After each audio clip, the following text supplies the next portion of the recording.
बिस्मिल्लाहिर्रहमानिर्रहीम। अजीज़ तलबा व तालिबात, उर्दू एमाइल फर्स्ट सेमेस्टर के लिए आज मैं तीसरा यूनिट लेकर हाजिर हुआ हूँ। कश्मीर यूनिवर्सिटी के सिलेबस के हिसाब से आपके निसाब में ये दूसरे यूनिट में था, लेकिन इस साल हमने लद्दाख यूनिवर्सिटी के सिलेबस में इसको अलग से अलहदा एक यूनिट बना के तीसरे यूनिट में रखा है। तज़कीर व तानीस हमारा मौजू है, तज़कीर व तानीस यानी मुज़क्कर और मुअन्नस।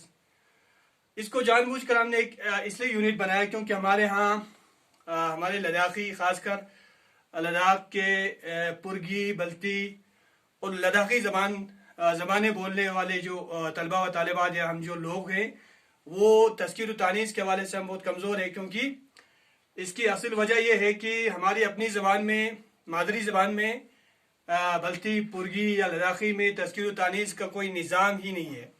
इस वजह से उर्दू बोलते वक्त हमें यह ख्याल नहीं रहता कि कहाँ पे सियाग़े तज़कीर का इस्तेमाल करना है और कहाँ पे सियाग़े तानीस का इस्तेमाल करना है। तो इन बातों को मद्देनज़र रखते हुए इसे एक अलग यूनिट बनाया है ताकि इसको डिटेल से पढ़ाया जाए, बच्चे इसको डिटेल से समझे और उर्दू कवायद के एतबार से सही उर्दू बोलने और सही उर्दू सीखने की कोशिश कर सके।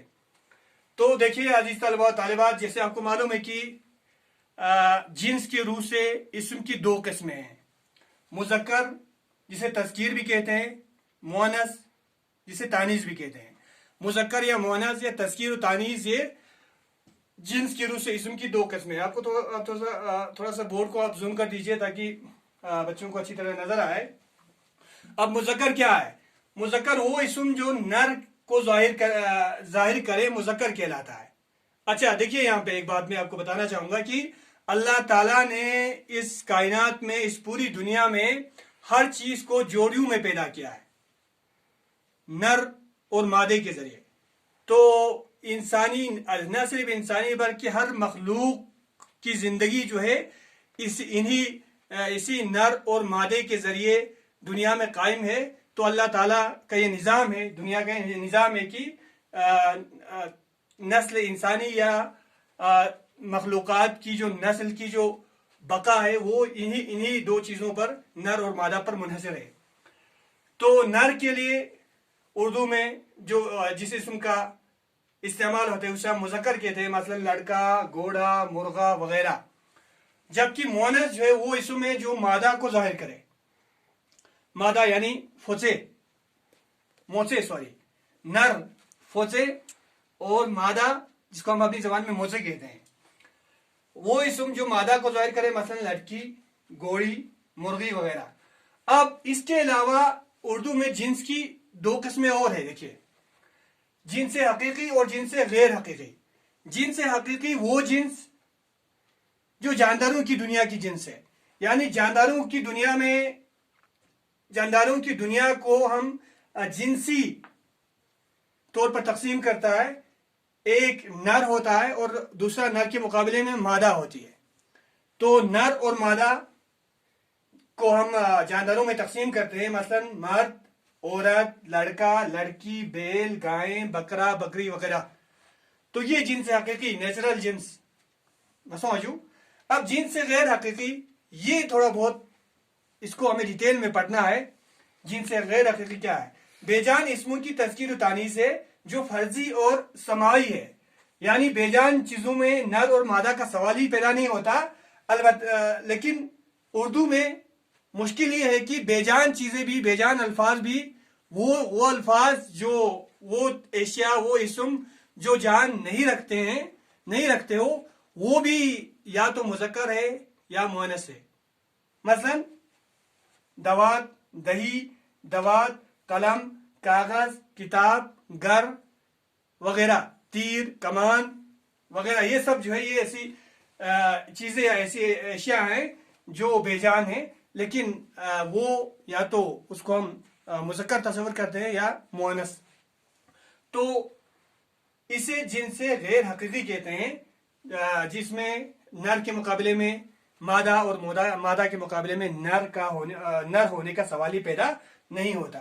अच्छा, और एक बात यह है कि बाज़ औक़ात बेजान एशिया اشیاء کی چھوٹائی یا بڑائی ظاہر کرنے کی غرض سے بھی ہم تذکیر و تانیث کا صیغہ استعمال کرتے ہیں. مثلا دیکھیے تھال سے تھالی ہو جاتا ہے, بڑی تھالی کو تھال, ٹوکرا سے ٹوکری, دیگ سے دیگچی, نالا سے نالی, اسی طرح باغ سے باغیچہ وغیرہ.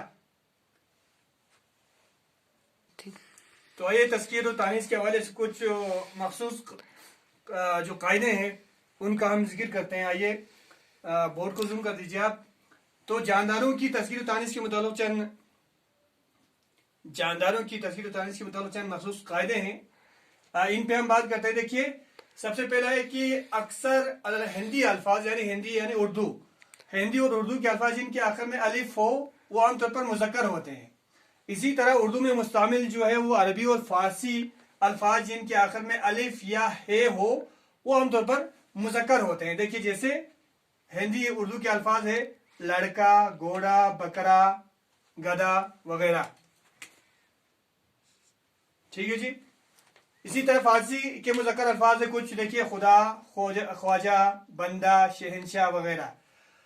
اور دوسرا قاعدہ اس حوالے سے یہ ہے کہ ہندی اور اردو الفاظ کے آخر میں اگر یا معروف ہو یعنی چھوٹی یہ ہو تو انہیں مؤنث مانا جاتا ہے. عام طور پر اگر ہندی اور اردو الفاظ کے آخر میں یا معروف یعنی چھوٹی یہ ہو, کچھ مستثنات ہیں ان پہ ہم بات کریں گے, لیکن عام طور پر جن الفاظ کے آخر میں یا معروف یعنی چھوٹی یہ ہو وہ مؤنث مانا جاتا ہے. مثلا لڑکی, گھوڑی, بکری, مرغی وغیرہ. اسی طرح لیکن یہ یاد رکھنا ہے بے جان اشیاء کی تذکیر و تانیث پہ تو ہم بعد میں بات کریں گے, یہ جاندار اشیاء کی ہم بات کر رہے ہیں. دیکھیے لیکن جو پیشور نام ہے جیسے ان پر یہ قاعدہ جو ہے لاگو نہیں ہوتا. پیشور نام کیا مطلب, پجاری, نائی, دھوبی, موچی, مالی وغیرہ, یہ سب الفاظ ایسے ہیں جو یا معروف پر یعنی چھوٹی یہ پر ختم ہوتا ہے, لیکن ان کو آپ مؤنث نہیں کہہ سکتے. اس پر یہ جو اوپر والا قاعدہ ہے یہ لاگو نہیں ہوتا. کہنے کا مطلب یہ ہے کہ یا معروف پر ختم ہونے کے باوجود یہ مذکر ہی مانا جائے گا, ان الفاظ کو مذکر ہی کے ذیل میں آئیں گے. اسی طرح جن الفاظ کے آخر میں یا معروف وصفی ہو, صفت کے اعتبار سے یا معروف کسی لفظ کے آخر میں آئے تو ایسے الفاظ بھی مذکر ہوتے ہیں. مثلا دیکھیے کشمیری, کشمیر سے ہے تو اس صفت کی وجہ سے کشمیری, لداخ سے ہے تو اس وصف کی وجہ سے لداخی, بنگال سے تعلق رکھنے والا کوئی ہے تو بنگالی, پنجابی, پہاڑی, لالچی, کوئی لالچ کسی میں لالچ بہت زیادہ ہے تو اس کو ہم لالچی کہتے ہیں. ان پر بھی یہ اوپر والا جو قاعدہ جو ہے لاگو نہیں ہوتا. یہ بھی ان کو بھی ہم مذکر, یہ بھی مذکر الفاظ ہیں, یہ بھی مذکر کی ہی ذہن میں آئیں گے. اسی طرح آخر میں بعض الفاظ ایسے ہیں جن کے آخر میں یا معروف ہو مذکر ہوتا ہے, وہ ان کو ہم مؤنث نہیں مانتے, جیسے مولوی, منشی, قاضی, ہادی وغیرہ. انشاءاللہ کل اس سے آگے ہم بات کریں گے. Thank you so much.